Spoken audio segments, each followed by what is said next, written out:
Okay, good morning, everybody. God.com, thank you for 20 months. Appreciate you, buddy. We were playing some more of the Naya Rocco deck that we debuted yesterday. This is something I've been working on since the release of Streets of New Capenna.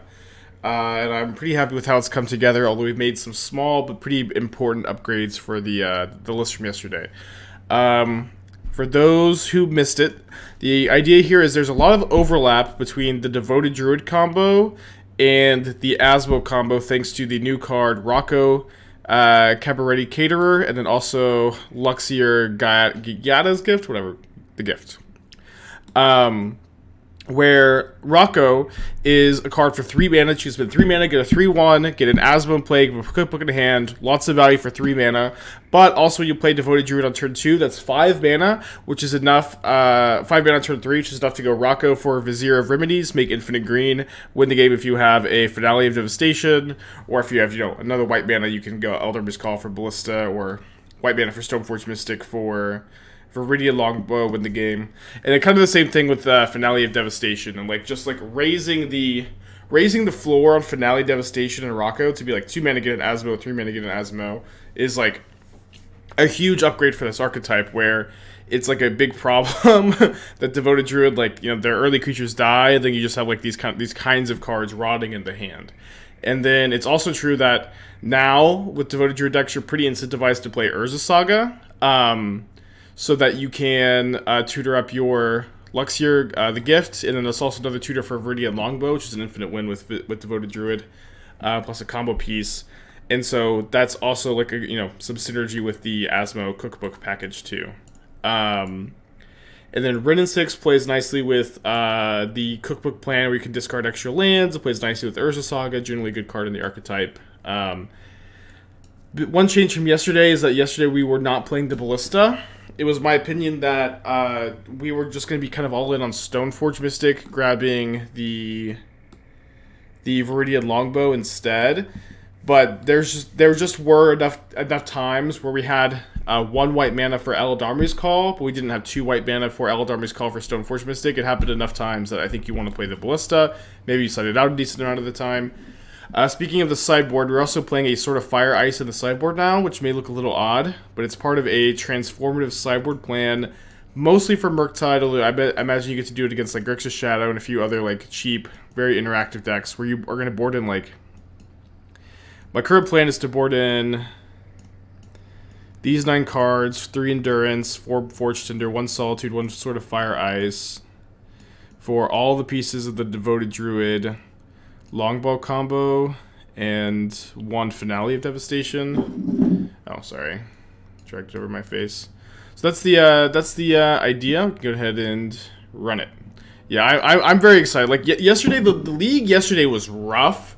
We played, like, my opponent, like, game 1, match 1, it went Ragavan, Box Amber, Lightning Bolt your Giver of Runes on the play, and then it hit me with the Urza. And I almost comboed off turn 3 that game too, but then they had, I think, like, they had like another removal spell, but we ended up 3-2ing that league, despite like it being a really, really rough like opponents just kind of having it. Which I think we even beat Rhinos too, which is like probably this deck's worst matchup. So I'm pretty excited about the archetype. Brutal. Okay, this hand is a turn 3 win with a Giver of Runes on turn 1. Turn 1 Giver, turn 2 Devoted Druid, turn 3. Finale for Ballista, Finale for Vizier, and Infinite Mana Ballista. That being said, being on the draw here against Murktide does put us in a pretty bad position, to be honest. I wish you'd revisit the Grixis Shadow deck. I did play it this week. I'm pretty happy with the list, so I'm not really wanting to make too many updates to it at the moment.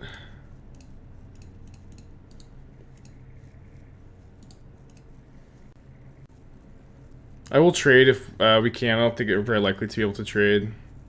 Lion Slash in sideboard versus Graveyard. As someone who previewed the card Lion Slash kind of sucks. Sorry. I wish it wasn't the case. They're playing the Devoted Druid. Okay. Weird. Well, them doing this kind of implies that they're kind of light on interaction, right?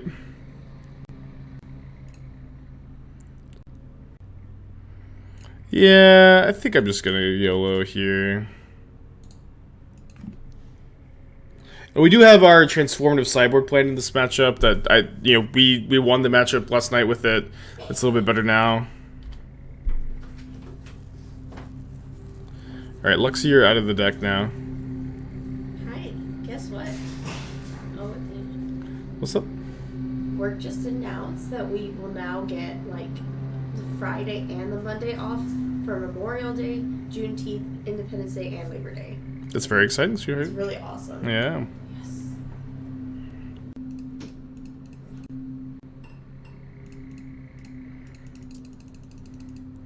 You will resolve. Finale of Devastation, you're going to resolve. Too soon to eat a counterspell. Yeah, the fact that they hit my Luxier here is just like so frustrating. Because like next turn, that's like what I want to grab and like equip onto my Devoted Druid and go make infinite mana. I'm only playing one copy. Ragavan just sniped it out of the deck. Very frustrating.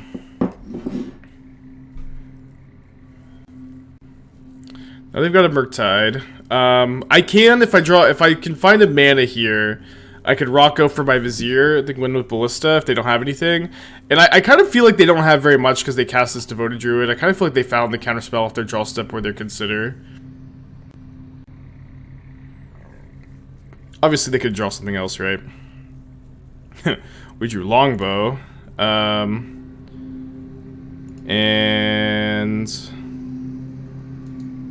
yeah, I guess this turn has to be just cast Devoted Druid. Get Cookbook or Shadow Spear. I don't think it matters that much.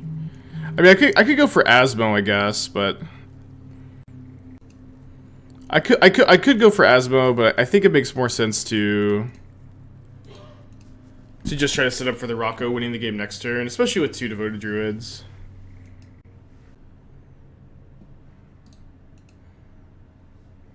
No, I'm not playing Springleaf Drum. You could play Springleaf Drum. There, like yesterday, there's only like one spot you wanted to tutor it, but it's like with you already have like 5 good Urza Saga targets. I'm just not convinced that that's something you want here. All right, if Ragavan hits the Vizier, we're gonna rage quit the stream. Could also get hit by bolts, but I can't block here. Okay. Well, one more time, one more chance, one more hope, one more prayer. 5 mana, white, red. Did the counterspell. Opponent does. I do feel like opponent's a little light, but obviously they've had some draw steps. Maybe they were never light. Maybe they just like couldn't resist the value of casting Devoted Druid. That being said, I do think our Murktide is super popular at the moment. It is like easily the most popular deck. So we're going to employ our transformative sideboard plan, where we completely move off of the combo, and we just play a very grindy Naya, Stoneblade, Asmo, Saga, Wrenn and Six deck with a bunch of Forge-Tenders and Endurances. Is this my mobile vibing? I don't know what that means. I don't understand some of the lines for the combo. Do you have more specific questions about what the combo? More specific questions? I did do a deck tech at the beginning of the stream and beginning of yesterday's stream outlining everything. Combo didn't work. Well, it didn't work because they countered. Would have worked if the Rocco resolved. So the 60 months, appreciate you.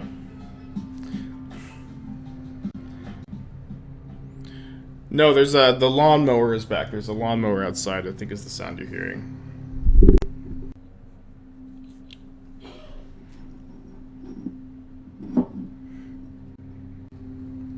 And the lawnmower is finally back, making the long-awaited return to the stream, huh? Worst modern player is Adnos, a dead deck in modern. I always love the flavor, but there are too many hate cards for it to work. I mean, you have to ask yourself what qualifies as a dead deck.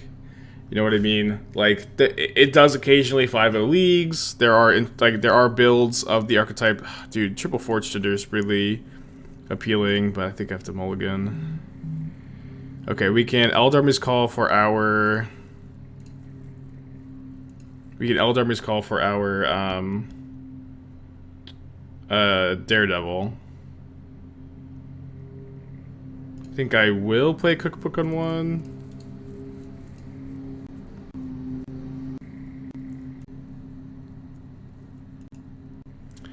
What was the inspiration? I mean, I've just like had this deck. I've been working on this deck since the release of Streets of New Capenna. It just took a long time to like actually get it together.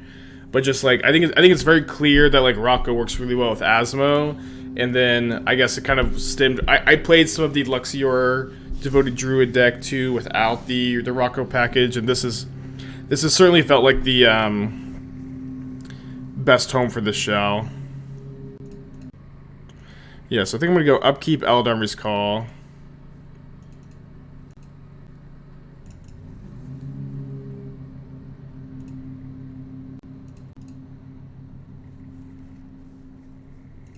For my Ovalchase Daredevil.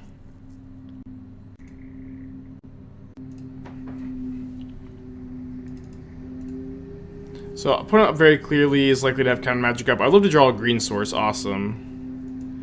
Perfect. Yeah, with no instants or sorceries in the yard, I don't think I'm going to play the Endurance now. Maybe opponent will like cast Consider end of turn. No. It's okay.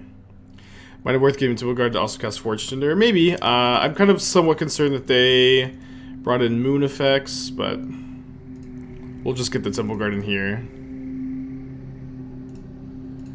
If they have a counterspell, I think that they are really incentivized to counter this.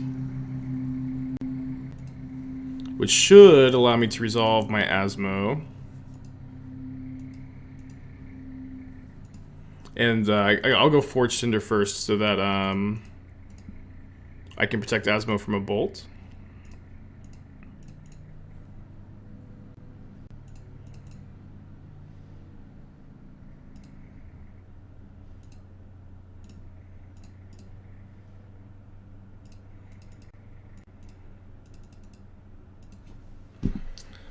Could maybe have been good to just like play Giver or Forge-Tender this turn. I found in this matchup a lot of times you want to like wait to Asmo until they have like creatures in play. But I'm not sure that we have the luxury of just waiting forever. And they have an absurdly good explosives. Could maybe have brought in the Needle.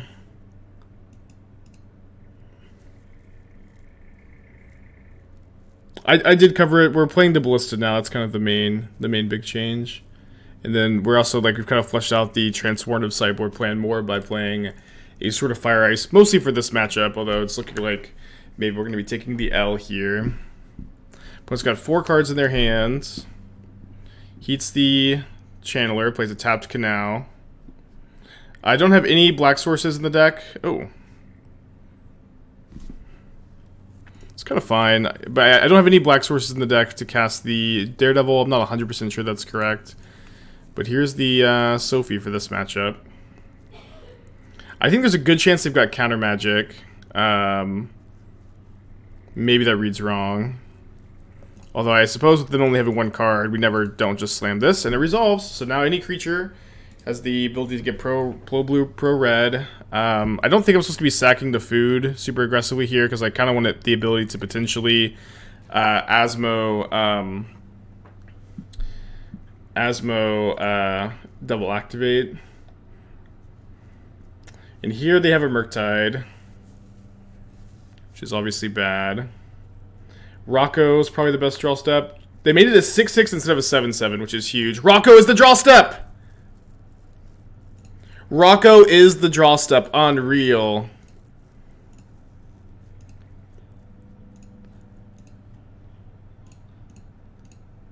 Unreal.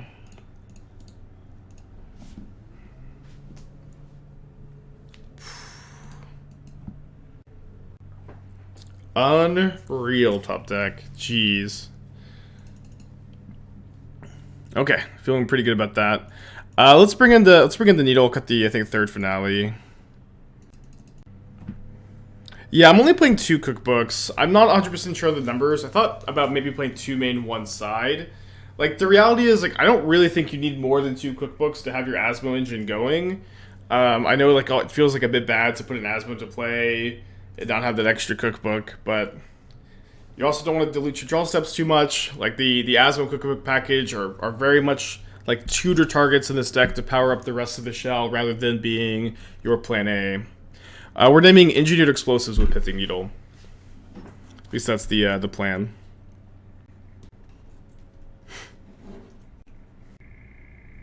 How's Red Black Rock currently looking? I think it's looking fine. I haven't played it in a while just because I don't know. I played the deck way too much during the trophy race. I know it's different now that Luris is banned, but it's just like not super interesting to me because I played it so much. Why did they make a 6/6? They just, I'm assuming they messed up, or maybe they had a second Murktide in their hand. I don't know. Felt like just a classic punt. I think I mulliganed this. Like, these cards in the hand are stellar. We could Eldammer's Call for this again. We only have 1 land. Having to mulligan games 2 and 3 in this matchup is definitely not really where you want to be. And then we don't have red mana for our turn 2 Wrenn and Six. My opponent kept 7 again. I think I'm going to have to keep as well on the draw. I'm pretty cold to turn 1 Ragavan on the play here. Unless I draw, I guess maybe a red source for Wrenn, but even then. Maybe a Forge-Tender off the top if they have a turn 1 monkey. We'll take a second look at the Pillar Flame Scourge deck. Do you mean Pillar Flame? Do you mean like the deal 4 damage to each player deck?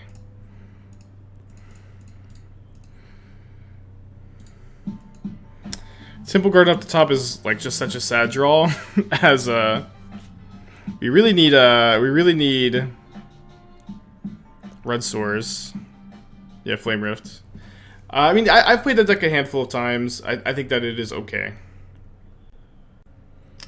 So maybe they kept a 1-lander. Due for 8 months. They found a land off the iteration. Red source would be so clutch here. Oh my gosh. Okay. Maybe this is just gonna be one of those super swingy games, huh? Before I get Sacred Foundry. Spell Pierce would break my heart, though. Okay, no hearts broken today. We're kind of cold to a Blood Moon right now. Hopefully you can fade it for like 1 turn, and then it's not that relevant. Wow, and then the Wrenn and Six lives. Okay, so let me get back this, and I think that I probably just want to go upkeep Endurance. So I have to play that off the basic forest. So, like, I don't know. Like, obviously I could jam the Rocco, but against an opponent who didn't have a threat, didn't have a burn spell, it just is, like, way too likely, I think, that they have counter magic. So I'm kind of wanting to, like, force them to use that counter magic on their upkeep here. So it's 2 mana up, so I'm not gonna do it to play around the charm. I think that's worse than just upkeeping. Yeah. It feels so bad to mulligan twice in this matchup in sideboard games, especially like with you being like kind of off the combo, but it has been working out pretty well. Issue my burn sideboard for tournament this weekend, Wear Tear or Exquisite Firecraft. Well, I can't really answer without knowing what the rest of your sideboard looks like, but I usually play Smash to Smithereens in my burn sideboard. I usually play like 3 Smash, 3 Deflecting Palm to try to shore up the Hammer Time matchup. But it kind of depends on if you feel like Living End's popular and like Leyline of Sanctity is going to be popular because of that. Opponent taps a red and then untaps, which makes me think that they have Unholy Heat.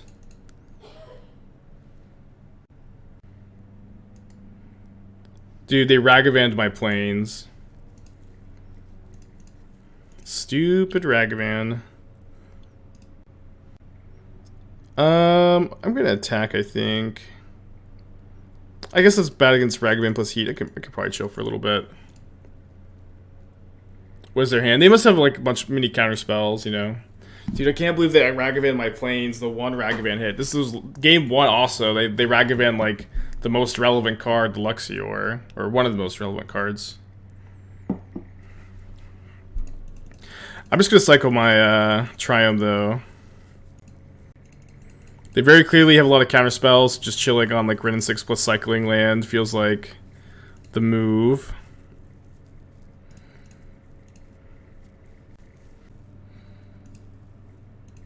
And I actually have no more fetchable targets.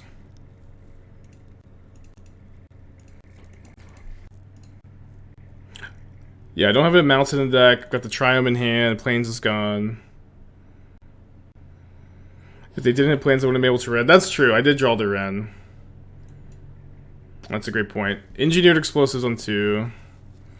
Okay, I think this is, I think we probably got enough value off the Wrenn and Six, huh?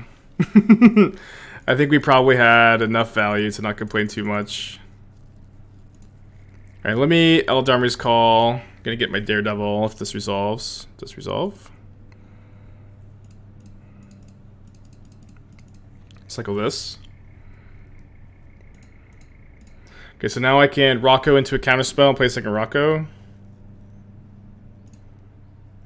Do they have a, they have a Heat probably? No? Okay, let me attack first. How fit it felt? It felt powerful, but like it's like definitely the kind of deck you have to spend a lot of time with, especially with the new Yorion version. And I was kind of like sick yesterday. I'm feeling a lot better today. And so like my brain was just kind of like, to be honest, too foggy to play that difficult of a deck yesterday. Dress down would be, I think, worst case scenario, but we would at least get to resolve Sophie, so I'm feeling pretty good. Yeah, I also don't know how Murktide players still play Fiery Islet. I've been like anti-Fiery Islet the entire time. I really dislike it. But whatever. Whatever's fine, it's fine. Could maybe be better here to resolve the Sword of Fire Ice. I'm not actually 100% sure.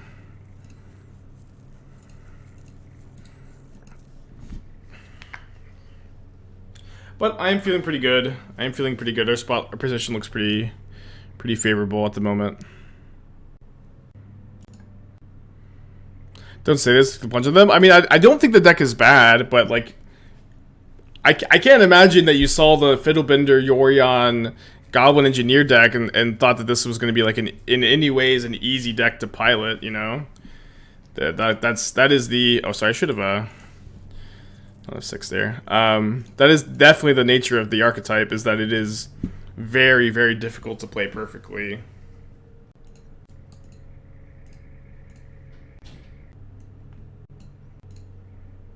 So, I mean, they just so obviously have more counter magic, but what we can do here to play around Murktide a little bit, I guess I should play my Needle, is just leave a Cookbook activation to get back a Rocco or an Asmo. GB1 plus 2 Islet, I've liked 1. I'm really anti-Islet. I know a lot of people like the Fire Islet. It's fine. It's fine. We don't have to fight about it. Especially because I tend to like to play more Archmage's Charms. Obviously, the decision in the more Archmage's Charm heavy variant is a bit easier to...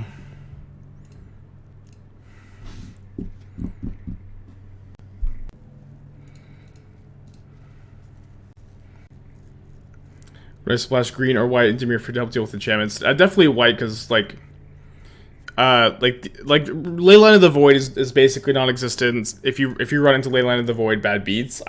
You basically will never see it. Get dress down. Petty theft, food token. Okay, I guess we sack the food token to counter the petty theft, and then this doesn't get to connive. And then, like, Prismatic Ending deals with Sanctifier in Vec, but whatever you're splashing green for doesn't deal with Sanctifier, because it's, like, green-black would be, like, anything that in green would be able to kill Sanctifier. Dude, we won. This Cyberplant's feeling really good. But just, like, Prismatic Ending being able to deal with Rest in Peace, all the Artifact Hates, and Sanctifier in Vec, I think makes it, like, much better as, like, your sideboard option. So my opponent's playing Kihira. I think I might mulligan this against Kihira.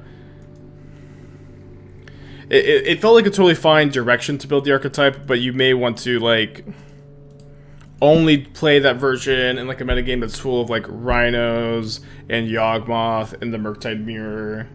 Like, those are the spot, and maybe to, like, a lesser extent Hammer Time. But, like, those were definitely the matchups where, like, the the difference felt like it really mattered. Kind of a tough call whether to lead on Cookbook or Giver. I think against the white deck, I'm a bit scared of Prismatic Ending. So lead on the Giver. Jen Shrub and also another discard to Asmo. Yeah, actually the it happened in my testing where I had infinite green mana, but I didn't have anything really to do with it. But I cycled my Triome to like to be able to discard for Asmo. I wonder if I actually could have won that game because I could have also potentially cookbooked something back. Because like yesterday, I always forget that Cookbook has this ability. I think I need to go for Stoneforge Mystic for Kaldra to kill this next turn. I always forget that Cookbook has this ability. But maybe I could have won that game, actually. Because you can sink the infinite mana into the Cookbook, minus the 4 mana sack. I think cutting the Bone Shards to sideboard for Vindicate could be a thing in Dimir Food. I would play, I don't know. Like, the problem is Vindicate doesn't kill Sanctifier in Vec. Like, interesting. Kahira, 4-color, Explore. Probably a Scapeshift deck. Vindicate doesn't kill Sanctifier, and it like kills. It's like Vindicate's or Iteration's actually like efficient against Pithing Needle. Vindicate is inefficient against Pithing Needle. I think you should just be on like Teferi plus Ending as a splash. But it's also true, like if you're gonna splash white for what in the world, dude? It is actually just elementals. Okay, so maybe I should, if I draw a land, I should maybe prioritize Asmo Cookbook to not get destroyed by this card. I did draw a land. I mean, they can't really Skelemental me next turn. Oh, whoops.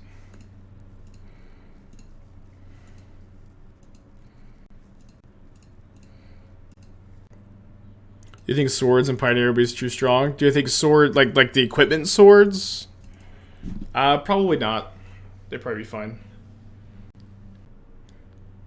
When you're bringing in pendings for yourself some food sideboard, what sort of things you looking to trim, make room? I found sideboarding difficult. I mean, sideboarding is difficult. I haven't, you know, been playing like this sideboard plan, so I can't tell you 100%.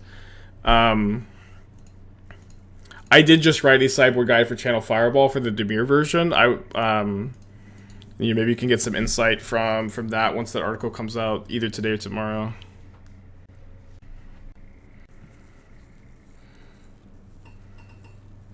Okay, so I can get infinite mana off of the Luxior here. Try to set up for a win next turn. I do feel like this turn, it makes, you know, the most sense to just go Asmo, second Cookbook, Devoted Druid.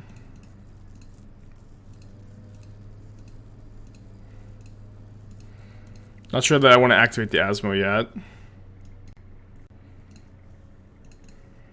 I just get basic forest here. Yeah, obviously we need an infinite mana payoff, but we can also like do something like move the Kaldra around and stuff. Got some options. We have the cookbooks to sack for something potentially. Why sort of Fire Ice over Feast and Famine from yesterday? I wasn't playing Feast and Famine yesterday. You're just remembering. But the sort of Fire Ice is part of a transformative sideboard plan against specifically Blue-Red Murktide, which is, I think, one of the few matchups that you just want to kind of completely remove the combo. And we actually won match 1, partially thanks to sort of Fire Ice. Alright. Big draw step. Not an infinite mana payoff. Not an infinite mana payoff. That being said, we can go Luxior. Untap. Oh, I guess maybe I shouldn't have played this because they know my last card is Daredevil. But my plan is to move the Kaldra over here. You can have Asmo kill Stoneforge, pick up Stoneforge with Cookbook, get Longbow. Dude, what a line! What a line! What a line! Amazing! Alright, outside assistance though, but I'm gonna do it anyways.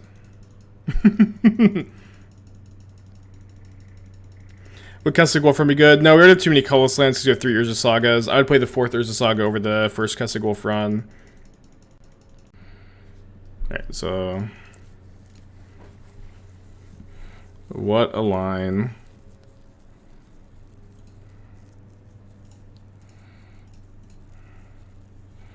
Oh, I do have another white mana. Telling Cat talk about the line yesterday. I know that we have the cookbook to sacrifice line. I just didn't realize this was part of the equation. We're learning, you know. If that's not the reason to slam 4 cookbook deck, I don't know what is. I mean, we only have 2 cookbooks in the deck and it's plenty here. I still don't feel like there's much need to play the full 4 cookbook. I think that I am kind of torn between, you know, 1 and or 2 and 3, but I feel like it's definitely not 4.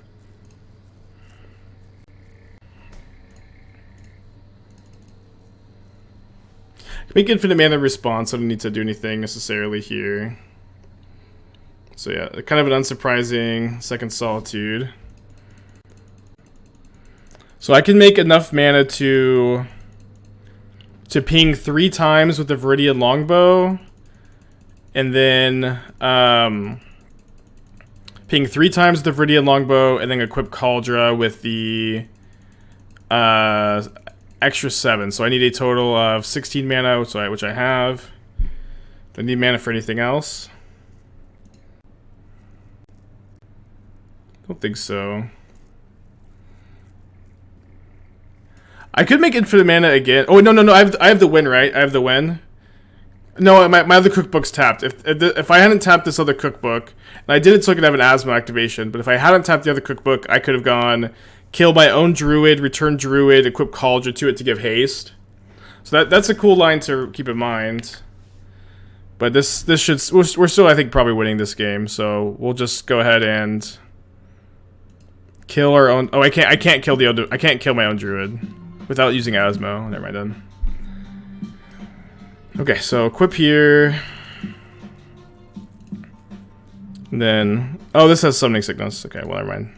I only get 2 pings. If you hadn't tapped it, you could have killed. Oh, that's right. Of course, I couldn't have killed if I hadn't tapped. Okay, so ping Solitude.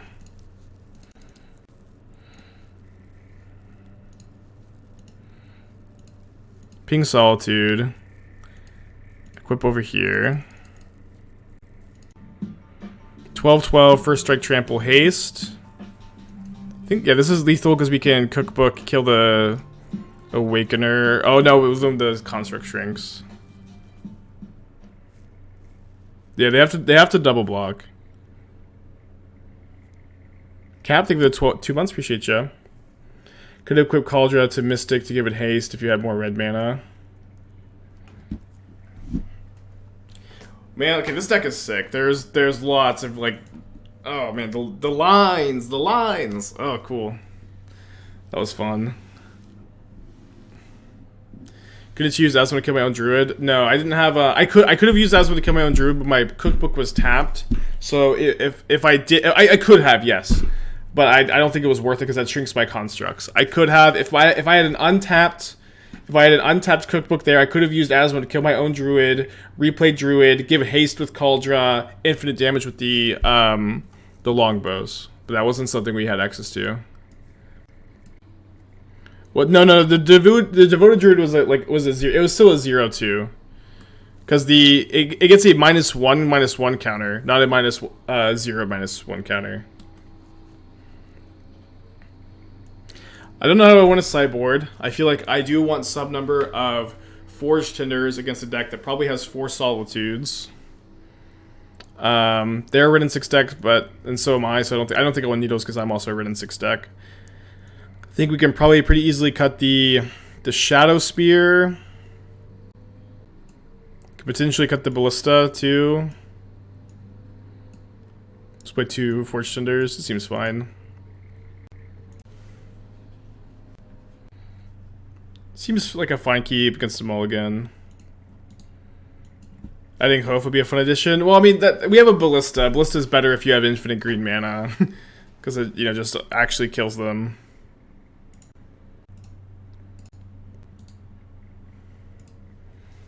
If we have one more cookbook, yeah, if we have another cookbook in play too, but there were like, I don't think there was like a window where we could have also tutored a cookbook that game, right? But it is the nature of the stream where we're playing a toolbox. If we're playing a toolbox deck on stream, the entire chat, the entire stream is suggestions for more toolbox cards and no suggestions of what to cut for the toolbox cards, which is fine. It is what it is. Used to it at this point. I may be used to it, but I will also not stop complaining about it. This also feels really powerful every time we get to do it. It's the best way to contact me privately. I've got a Twitter DMs and business email, so one of those, I guess. Risen Reef, huh?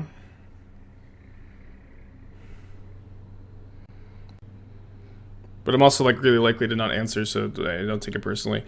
Okay, I'm gonna attack with both my guys here, unfortunately.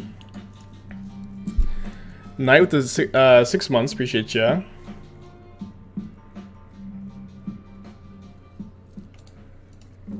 I didn't bring in my Solitude. I feel like maybe I should have brought it in.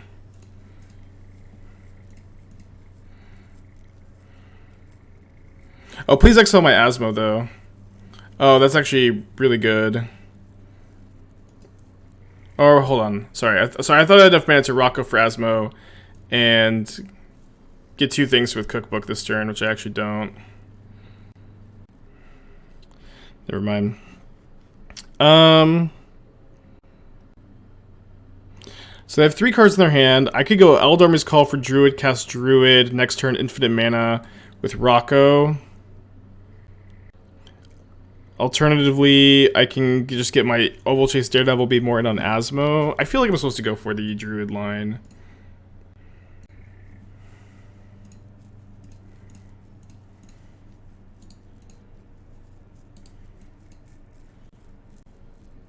What's up? It's me, your friend, Aspiring Spike.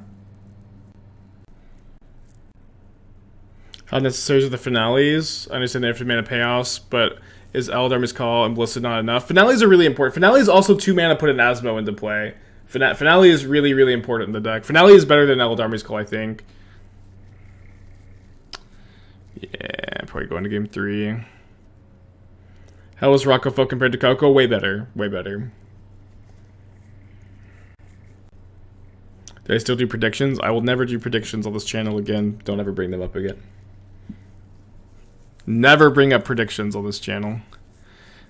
I guess I can go Cookbook at Rocco Asmo Cookbook next turn.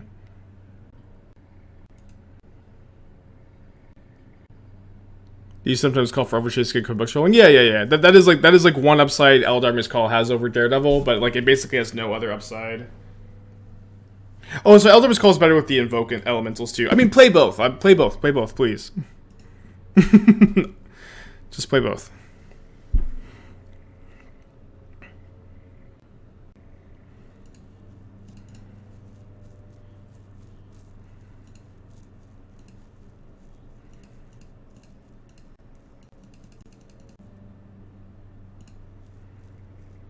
No, it has to be Rocco for Asmo this turn.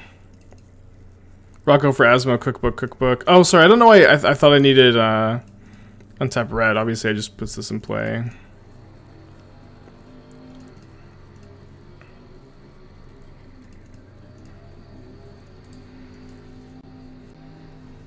Pretty good turn. You know, obviously, once they have Risen Reef plus Omnath going, it's really hard to win from this spot. We'll see what happens.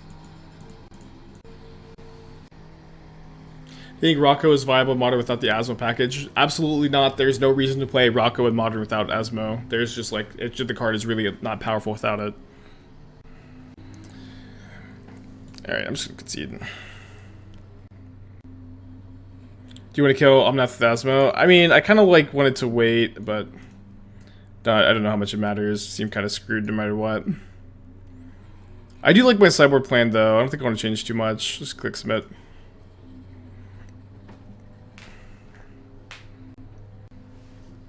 So you want to play for game 3.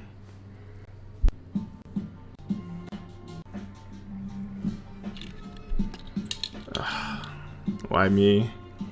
Zach, this is tier 2 for 6 months. Thank you so much. This hand is pretty good if we draw a green source off the top. My opponent's kept 7.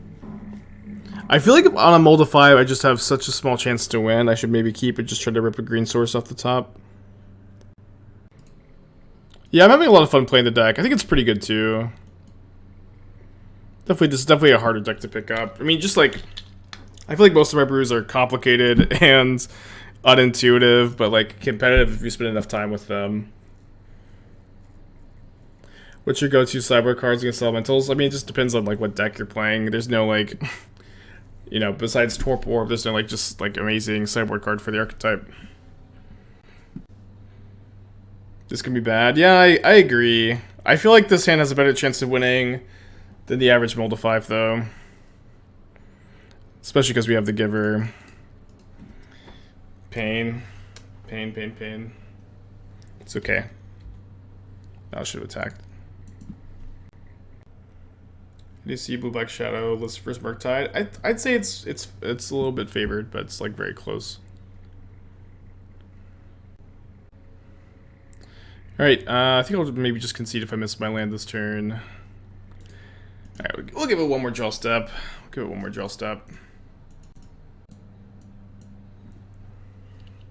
Did you want to keep Kaldra over Bo?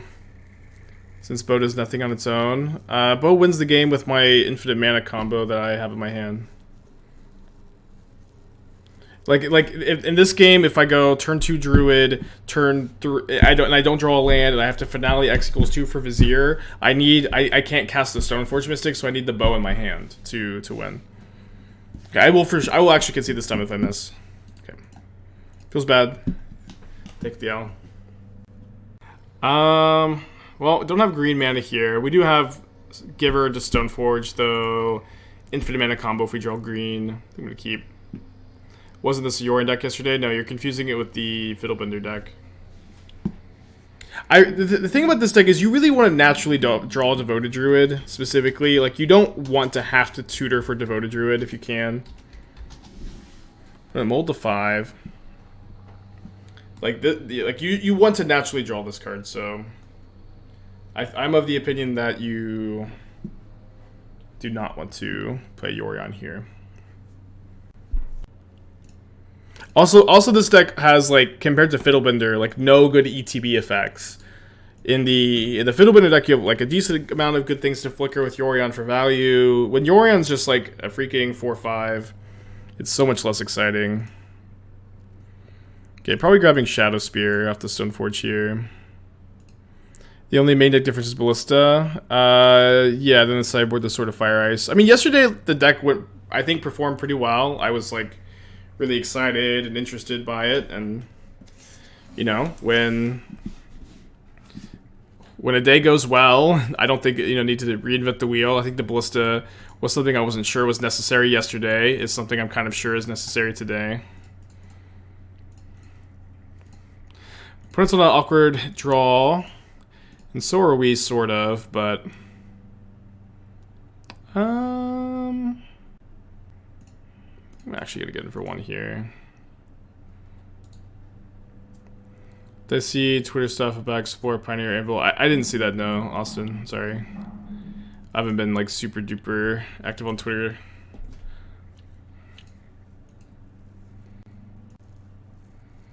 Okay, so I have to get the Longbow as my payoff if I do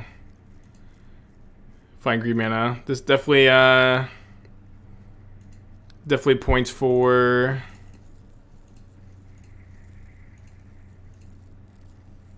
Springleaf Drum, though. I think this is the first time I've really wanted a Springleaf Drum, but we won anyways. A turn too early. Guess their hand just couldn't like go runner. Okay, gonna bring in the Solitude, the Hedge-Mage, the extra copies of Boseiju, Potentially Pithing Needle.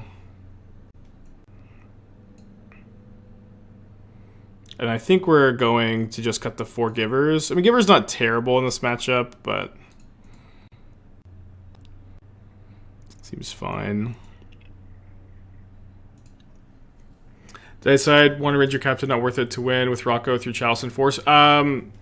Yeah, it's not worth it for through Chalice and Force. Like, Chalice is like just not a very common card at the moment. And like if they have Force of Negation, good beats. Force is also like really uncommon. Okay, my opponent is also mulling to 5 here. And we actually just get to keep a 5-card turn 3 win against Hammer. What does Hedge-Mage do? Do you want me to read the card for you? I guess so. Hedge-Mage is 3 mana 2/2. If you control 2 or more planes, you can destroy an enchantment. If you control 2 or more mountains, you control an artifact. You can destroy an artifact. And obviously, if you control both, you get to do both. So it's like a wear tear on a creature, but only specifically in decks with lots of mountains and plains, which we actually are meeting that restriction now, I think, with the Triome.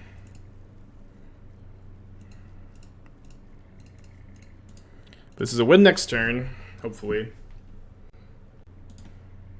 Yeah, I was getting like a little lost in the sauce on Ranger Captain, because I mean, Ranger Captain would not be bad in this deck, but Ranger Captain, I was thinking, like, you get it off Rocco, get Ballista, but you can already get Stoneforge Mystic for Longbow. Again, it wouldn't be bad. I think it's unnecessary.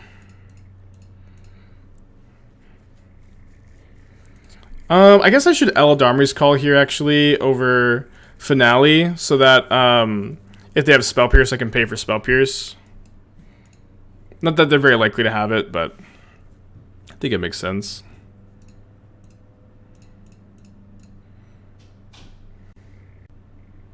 I think they have March of Otherworldly Light. Yeah, March pitch Stoneforge. Might as well kill my own Druid so I could potentially cookbook it back, but it has very small. Like, I think that's pretty unlikely to happen. But thankfully, we have another Druid in the hand, but it only has 3 cards. 2 cards.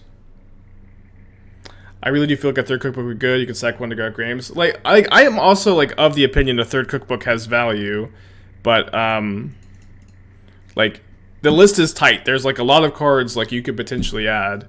I thought about maybe even playing the third cookbook in the sideboard. We're at the point where if you're gonna suggest third cookbook, please suggest like what card we are cutting to make room for this third cookbook.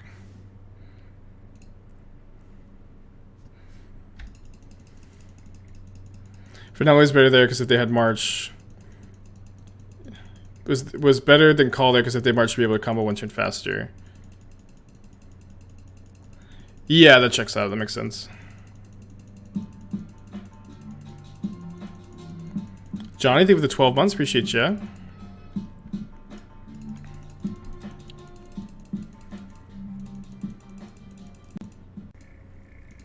Infinite mana, good against Sentinel.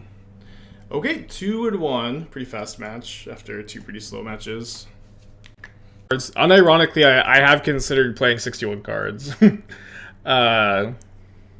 Like this is definitely one of those decks where you just have so many tutors that like 61, 62 cards is somewhat reasonable. But I also do think like while 61, 62 is reasonable, you really do need to spend you need to spend a lot of time with the deck, a lot of time like play testing, I think, before you just like slap 61 cards in a deck. It just takes time to like be able to big brain, galaxy brain, see that that's correct. We lost to Elementals. We won game 1, got Furied game 2, and the game 3 we mulliganed to a hand that needed to top deck a land and never top decked a land. Okay, very explosive opening hand here. Although I do feel like the Devoted Druid combo, especially with Giver of Runes, is pretty likely to be good here. We do need to pay off for our infinite mana, or a different enabler for our combo.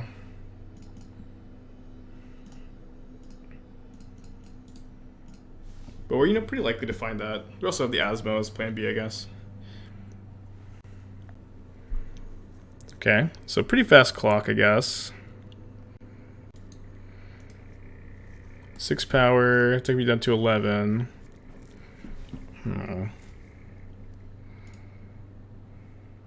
One card in their hand.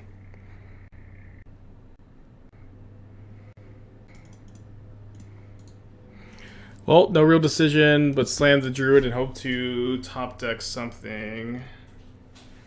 You know, we have a huge chunk of our deck wins the game. Rocco, because we can just Rocco for Vizier, Stoneforge Mystic, Eldarmy's Call, Walking Ballista, Viridian Longbow, another Finale. Yeah, huge chunk of cards win the game. That was on the list. Go down to a nice, comfy, sweet, snuggly 1 life.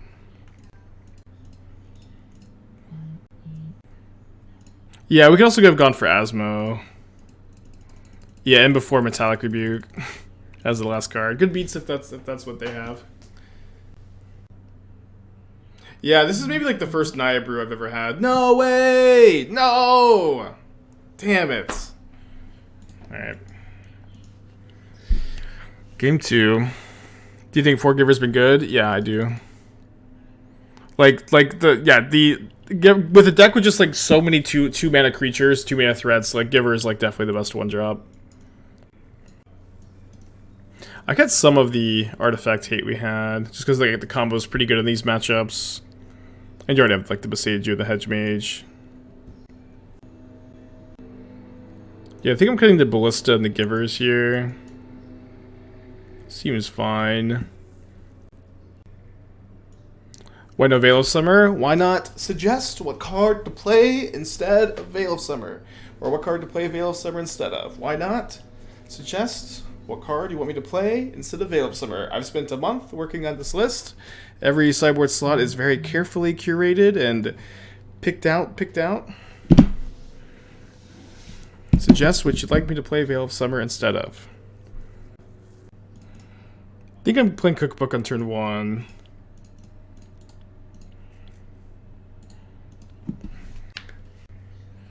Okay, much less explosive draw and very good top deck here with the Daredevil. I think I am playing my Wrenn this turn. Could go for Eldarmy's Call for Asmo and activate next turn potentially. I mean, Blue Breast has the main decks in Modern right now besides Jaw, Graveyard Heck. I have a very cohesive 9-card sideboard plan for Murktide at the moment. I have a very cohesive 9-card sideboard plan for Murktide. I have a slightly different sideboard plan for Blue-White Control, but Blue-White Control is much less popular than Murktide. But it's also like, again, listen, I've spent a long time curating the sideboard. I'm not just trying to dunk on you. I'm genuinely asking. Because this is a genuine question. If you think I should play Veil of Summer, what cards in my sideboard should I play Veil of Summer over? Because I've spent a long time curating the sideboard, formulating plans. So like, if you think that this change is better, I'm genuinely asking you, like, what changes would you make, and like, what are your sideboard plans instead? I'd cut the Endurances personally. Thank you for the comment. I think the Endurances are very important in the Eldarmy's Call deck. I don't think I would cut the full 3. You could cut 2 for Veil of Summers. Thank you for your comment. You can needle the Cranial Plating. You can also just kill both these. Is Burn such a bad matchup? You need 4 Forge-Tender. The Forge-Tenders are mostly for Ragavan Fury. They're not really for Burn. But having 4 Forge-Tender in the sideboard already makes Burn a better matchup than it is in your Cookbook deck. Yeah, it's mostly for Fury and mostly for, well, I guess we're playing that. Fury and Ragavan. Just 1 Daredevil, but you can Eldarmy's Call for it. We got obviously lucky to naturally draw it. I'm going to kill these to turn off Affinity. Needle the Cranial Plating.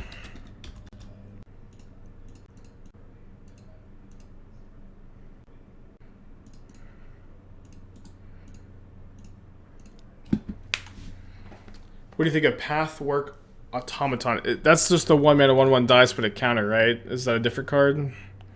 Because Patchwork Automaton's like not even playable in Hardened Scales, much less Affinity. Okay, 2-mana Thought Monitor. Not really sure that they can come back from the spot, though. I did miss your dono. Can you post a link in the chat?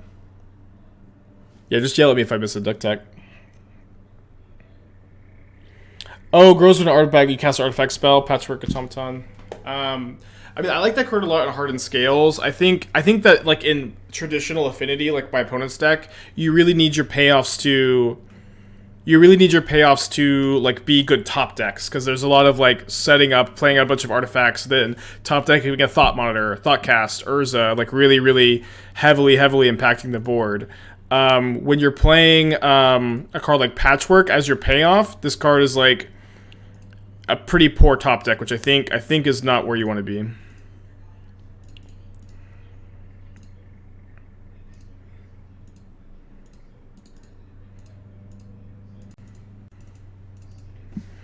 So things are probably going to win game 2.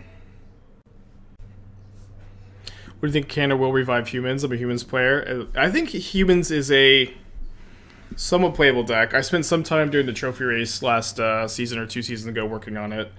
The problem with Humans is, like, it is actually, like, a really difficult deck to build with, like, how many, like, amazing options for 3-mana threats that you have. Urza are pretty scary. I do have the Rimblem, though, coming up with Eldarmy's Call. I will say, like, one thing that I think most all Humans players, I recommend playing 4 copies of Forge-Tender in your sideboard, Burrenton Forge-Tender. This will help you with your Fury problem. Forge-Tender is just, like... I was actually even playing, like, Ranger Captain as my, like, 3-mana card of choice, too, because that helped against the Living Id matchup and helped me get Forge-Tender against the Fury decks, too. So, that could be something to explore.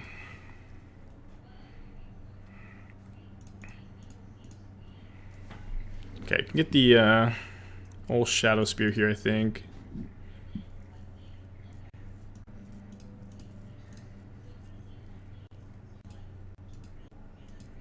Ooh, Luxior for Wrenn and Six attack. Always miss the Wrenn and Six attack line. I think I am going to Asmo the Construct first. I added some text to explain, okay. Scary. Odawara on the Germ token. So they should just be dead on board, right? Just equip this Shadow Spear here. 8, -4, 5. Wrenn and Six ping for lethal. John Sack. If they bounce the Kaldra itself, actually... Oh, I could just put it back and play with Stoneforge.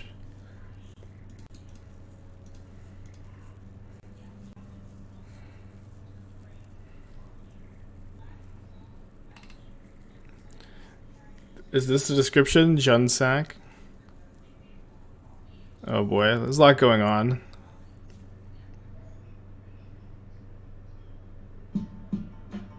I don't like just playing 2 copies of Cauldron Familiar in a deck with 4 Witch's Oven. I feel like Witch's Oven or Familiar is a card you want to play 4 if you play 4 Oven. So I mean, this is the you know, what I don't like too much about this version is, like, version is obviously, like, very similar to kind of like these like first variants of the deck that emerged post MH2. Thank you, Hero, for the 2 months. Like the Feasting Troll King, very all in on the food package. This is something that's been tried a lot, and I've tried it. I've watched, you know, Doomwake try like every iteration of like this version of the deck, and like the issue with this version is that your clock is really, really slow. Even adding Ob doesn't really change the fact that your clock is just so slow. Where Ob is like a turn 3 card that wins you the game in like 3 turns, and Feasting Troll King, even like unless you have like the absolute nut draw where you turn to a Feasting Troll King, this is still a card that wins the game on like turn 5, turn 6 for you. And even if you have a turn 2 Troll King, like a lot, that's like a turn 4 kill a lot of the time, just kind of not fast enough. And I've been, you know, like theory crafting and working on and just like kind of obviously like exploring. I'm probably gonna get Hedge-Mage off call this game. Different food decks for a long time. And in my opinion, in my experience, like building the food decks this way is like why the food decks have been failing. Is like in order, and like it's just so easy for your opponent to ignore what you're doing, ignore your combo, ignore your engine, unless you're either combo killing them or like shrapnel blasting, then galvanic blasting them. And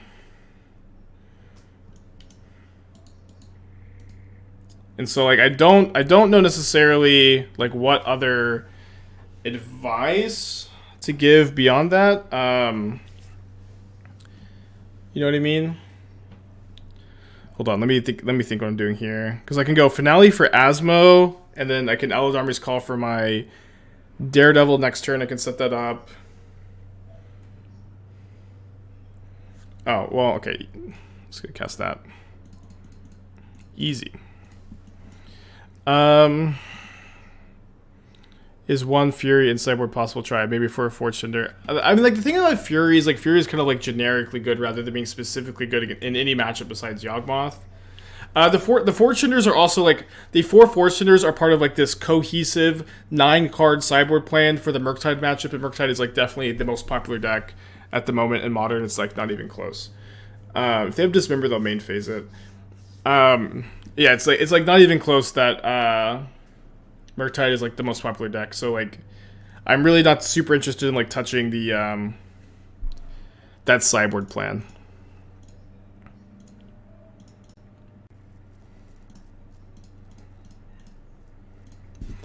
Well, sometimes you get easy wins, huh?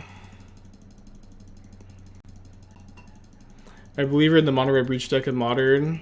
Are you talking about Mono Red Prowess with Underworld Breach? Then yes, like I'm a big believer that that is the correct way to build Prowess.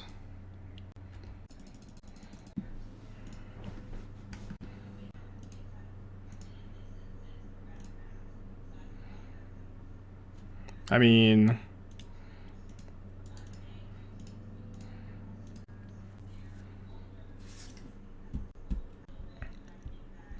I get it. It might be better if you play Ob in other decks. Just makes regular must have. Yeah, I understand. Like I don't think that this is like a bad home for Ob, but I think that or like Ob isn't bad in this deck, but this deck is bad, and Ob doesn't change that. Is my note here, and like these are the reasons why like these choices are like not yeah, where like when you're playing Time Civ, like you make your opponent interact with your engine, or die to your combo. Okay, I'm playing against a Yorion deck. Let's keep this hand. Have I named this deck? I never name any decks. It's always the community that has to name the decks. I think trying to force deck names in Magic is not possible. Even as someone who is like, brewing and putting the decks together, the reality is, like, if there's going to be a fun deck name for a deck, the community kind of has to like rally around it and like kind of collectively agree, yes, this is the deck's new name. But especially as someone who builds so many decks, it's not really possible for me to to expect anybody to keep track of like dozens and dozens of goofy deck names.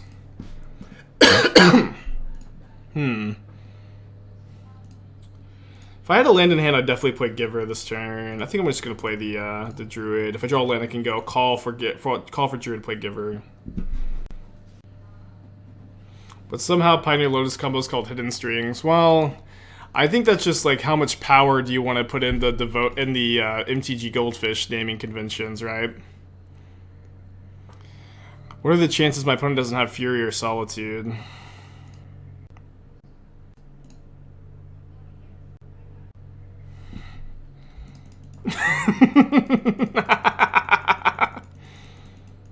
Pretty high, huh?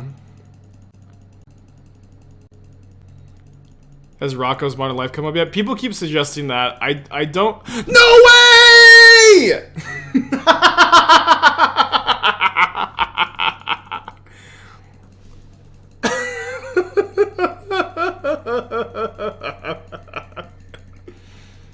They've never seen the combo before. They've never seen the combo before.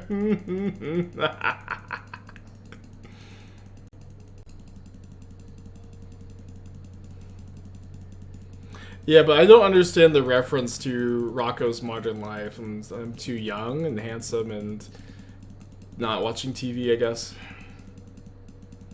I'm gonna make like 50 mana. It was a show. Yeah, I've never seen it.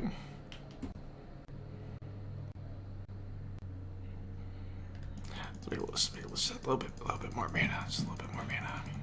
Somebody want to like Stoneforge for Kaldra, cast Kaldra, equip Kaldra. Oh no, I need to make enough mana to like Finale for 20 and then Ballista. I just need a little more mana, guys. I just need a little more mana. I need like 100. I could Finale for a lot and swing with Vizier. Yeah, the problem is if they draw another Solitude, I need to be able to kill that. Can we just get Ballista with Call? Get out of my chat. Get out of here! Okay, we'll do that. Get out of here! Be gone with this suggestion. My phone's gonna be so mad.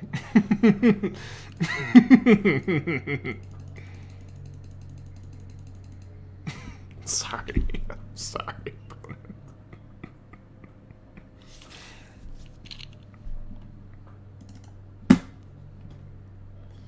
I should have gone for the Finale line. Because now I look like a jerk. Yeah, I do think my opponent's never seen the combo before. I don't think anything else makes much sense.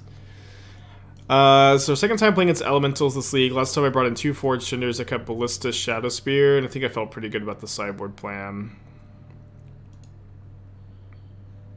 Yeah. That's what my plan was, to Finale for Ballista and have enough mana to activate Ballista enough times to kill them. So I needed like 100 mana for that.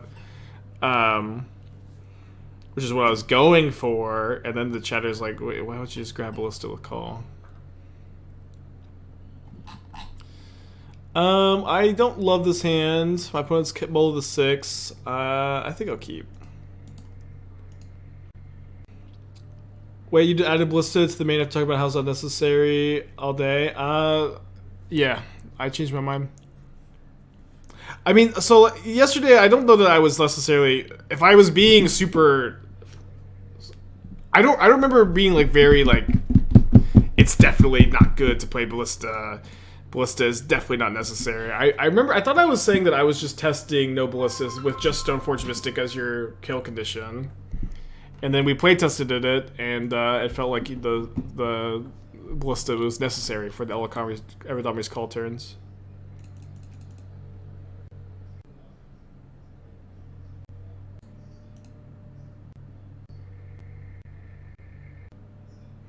You were not saying it's absolutely not correct, and my thing goes about something. Yeah, that's what I thought I was saying yesterday, and yeah, I changed my mind. I think it is correct to play. I also think that you just cited out a decent amount of the time, like we did here. All right, love to draw a land for this Wrenn and Six. There we go. I might ping the Ragavan so I could try to keep my Wrenn. It's kind of close, right? Is Heliod really that bad in the meta? I mean, yeah, I guess. I don't know. It's been almost a year since Heliod's been a tier 1 deck in Modern. It's pretty bad. I think it was pretty clear we were trying a version without Ballista, but it was up for consideration. Yeah, okay, cool. That's what I thought too.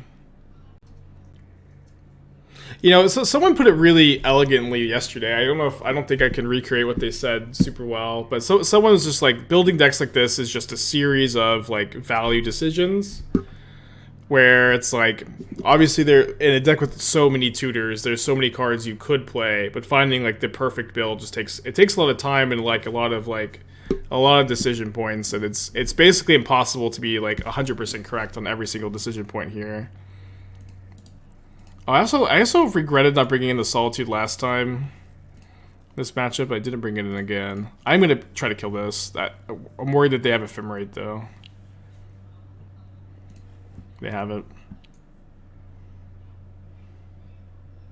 Huge blowout. Huge blowout.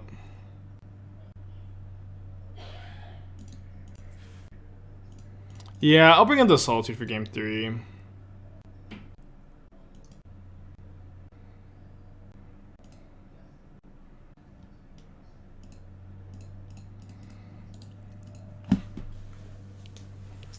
Well, I wonder what this game would have been like if I had plus that Wrenn and Six home. I feel like that should be fundamentally good. I don't see why it's bad. I mean, there's like usually people's definition of bad is off. Like, can you have a winning record in Modern with Heliod? Yes, absolutely. Can you tune the deck to be like well positioned enough in the metagame that you're going to have an alright time? Yes. Is Heliod going to be the best choice for any tournament in the foreseeable future? Probably no. It just kind of comes down to like, you know, what range are you looking for a deck? Well, 2 drops really nice to find here. My opponent's hand is Yorion, 3 mystery cards. I think I just like putting a Devoted Druid into play here. They Ragavan my Stomping Ground. I'll probably get a Forest here though.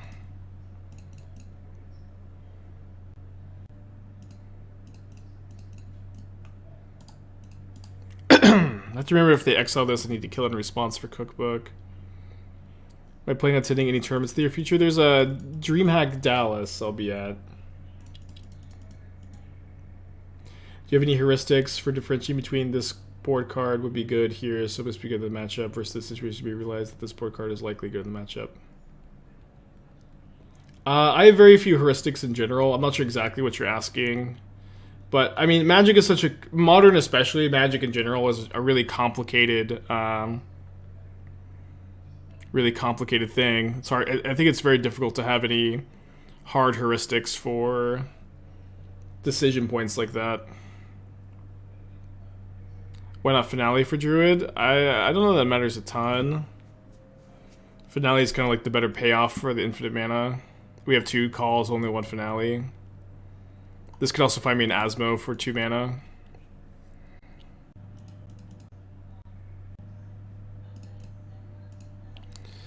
Probably can't win. I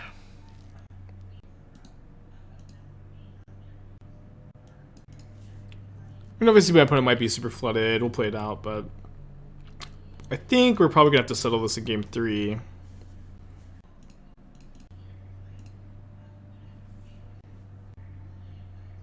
Why did this deck abandon the Cocos?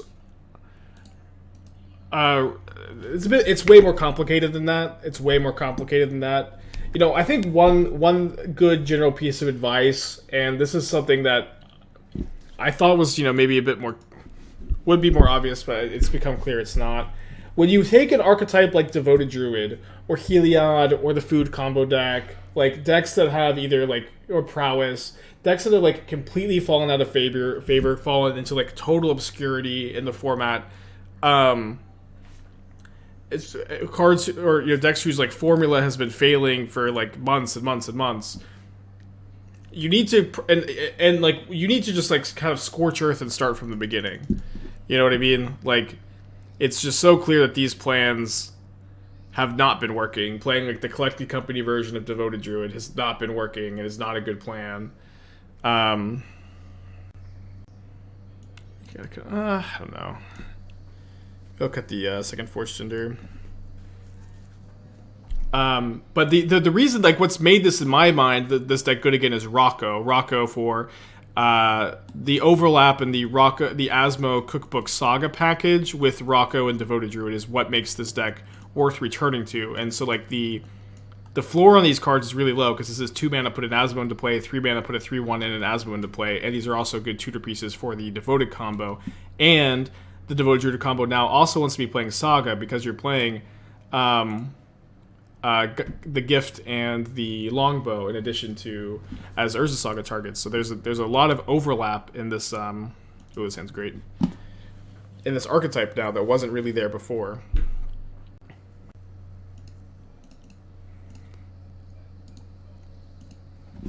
But there's this one chatter in Doomwake's chat the other day who, when Doom was playing the blue-black food deck, who one was like being like very rude and said like 30 times that the deck building choices were terrible here. But it was so frustrating too because like he was just like, I would actually add more lands and I would play Urza and I would play less manufacturers and I would play less time sieves. And he was just going like, I would play the deck in the exact same way that's been failing for the food decks. The exact same way that's been failing for 11 months. That's how I would build the deck. It was just so frustrating to me to read those comments, you know? Because it's just like, just gonna build the deck in the exact same way that's been failing for like the longest time. And he's like, I'm not gonna play Shredder, I'm not gonna play Unearth, not gonna play Manufacturer, I'm gonna play Urza, more lands, Thought Monitor. I'm just like losing my mind reading those comments. I'm trying to think if I play Finale for 0. I think I'm going to save the Finale for next turn. Do I play the Vizier then? I guess I'll play the Vizier. No, the Vizier is pretty bad against Wrenn and Six. I'll just get a try him and pass. No, we're thinking Dread for Rocco. I don't think it's worth it, no. Have you ever written a guide for CBLs outside my modern deck building principles? Yeah, I've written like 3 or 4 like brewing deep dives, deck building deep dives.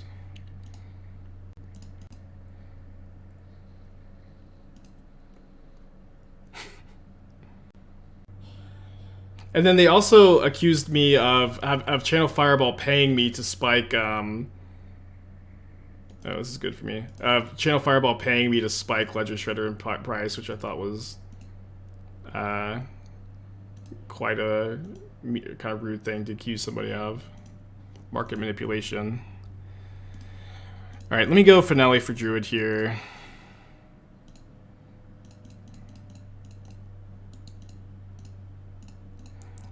And I called them out on it, and they were like, I was just bantering. Actually. Okay, so now if they exile the Druid, we can kill it and maybe cookbook it back. How can you find those deep dives? If you get a CFB Pro subscription and then just go through my Riders page on there, you'll be able to find them.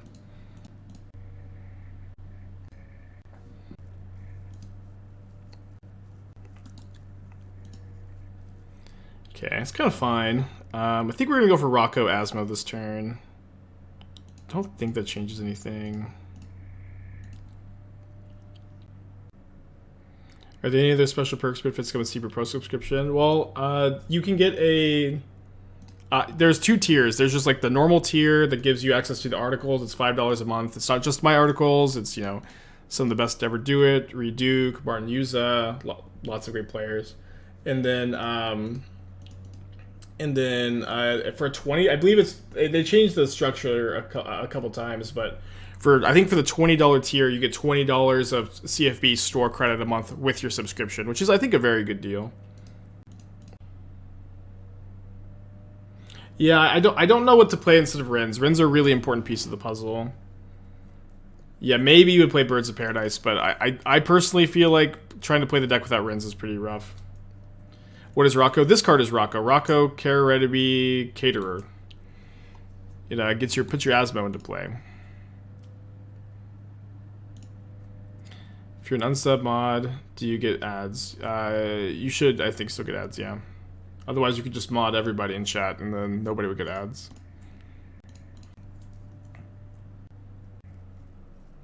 So if my opponent, dude, it's so frustrating I can't. So if I kill this in response... My opponent has Ephemerate, we just lose.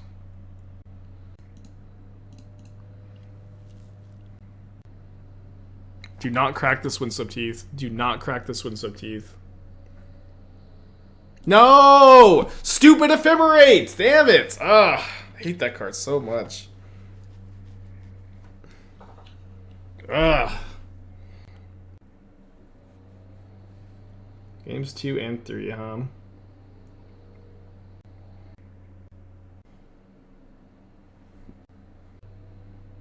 Yeah, I know. It's one of my favorite cards. Yeah, I just haven't cast it in a long time, huh? I do have a new Ephemerate deck, though, or I guess new version of an old Ephemerate deck.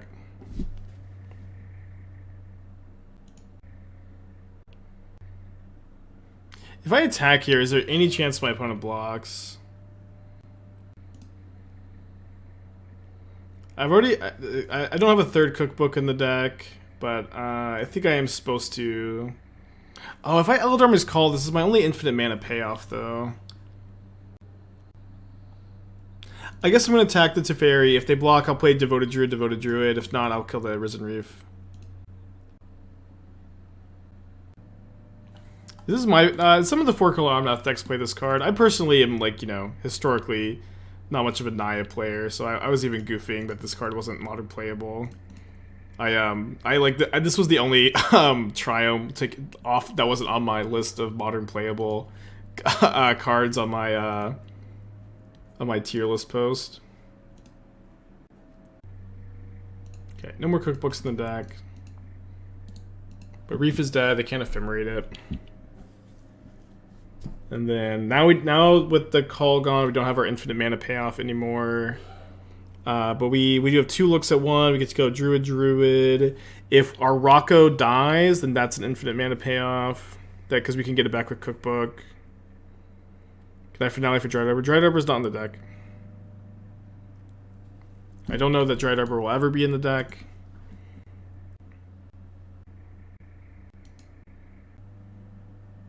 They put the Flooded Strand into play tapped off Risen Reef. They didn't tap it themselves. So I think we're getting Furied.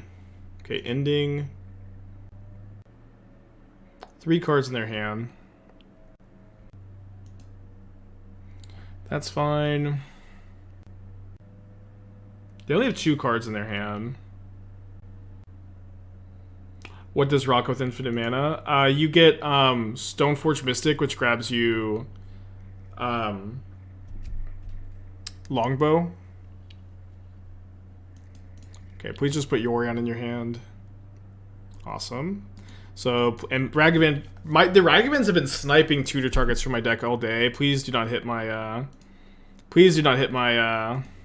Longbow.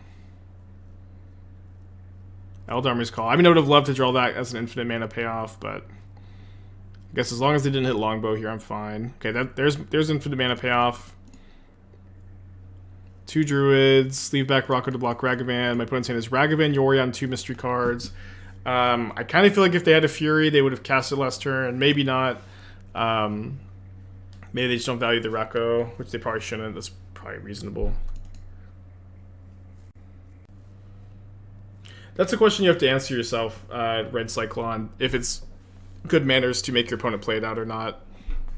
You know, I think that when it comes to sportsmanship in online games and esports on Twitch, whatever, there is, I think, a lot of conversations to be had, and there's a lot of nuance when it comes to good sportsmanship, bad sportsmanship. In the Magic community specifically, that's a really common question. Should I make my opponent click out a combo at Magic Online to make them time out, or maybe misclick, or should I concede like I would concede in paper? And a lot of players have the attitude, I make my opponent click it out. This is a different game. Magic Online is different than paper, and some people are in the camp of Magic Online is not different than paper. I don't make my opponent click it out. I personally do not make my opponent click through, but this is just a value decision that you need to make for yourself. What is good sportsmanship? What is not good sportsmanship? I think the goal should always be good sportsmanship, but if you don't think it's bad sportsmanship to make your opponent click through, then that's fine. It's just something you have to determine for yourself. So I'll take it with 6 months. Appreciate you. Yeah, wait till you see a win con. That's really different. I think usually the question is like about like making your opponent time out or not. So I don't know how my opponent with two druids here. I don't know what my opponent. They have to have 2 removal spells, I guess, or like subtlety for this. No, that doesn't even work because I have Finale. Solitude Ephemerate. Yeah, we can beat Solitude Ephemerate because of our own Solitude.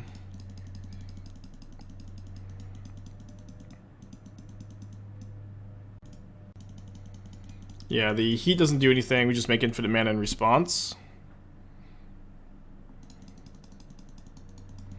So we should be good here. It's gonna take a lot of clicks.